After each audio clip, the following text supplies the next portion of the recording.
Hello everyone, it's Miss LaRose. I have a short, messy project for you to do, and it is up to your family if they will allow you to do this.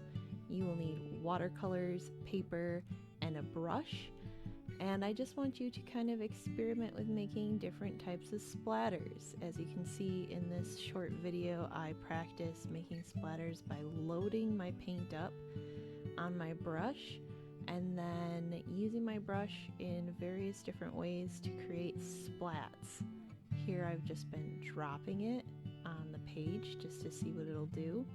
If you add a little bit more water to your paints and your brush is a little bit more watery, it will create a bigger splatter.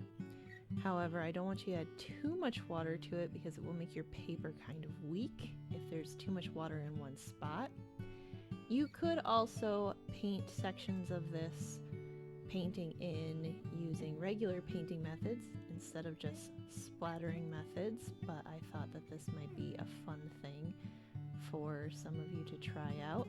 It does create quite a mess. The splatters don't just go on the page that you're working on, they also go on the workspace around you. And as you can see, it's splattering on my marker box over to the side, it's splattering on the paint tray, it's splattering on my water cup. It even got on my computer and my microphone stand when I was making this video. So just be careful how you do things if you are going to be setting up to do this project. Think about what stuff you don't want to get the paint on.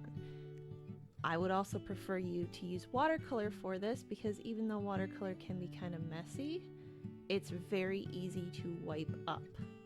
So don't use paint that is going to be difficult to clean up. Watercolor is the easiest to clean up.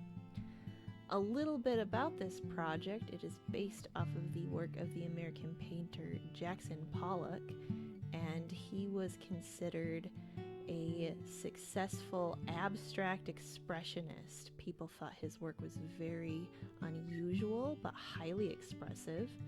His type of painting is called action painting, and I've talked with you about some of this already. Action painting is called that because it requires you to paint using motion of your whole body or using action instead of using control like usual painting. You have to control where your paint is going to go. In action painting, you let your actions determine where it's going to go. I used a little bit of both action and controlled painting to create this.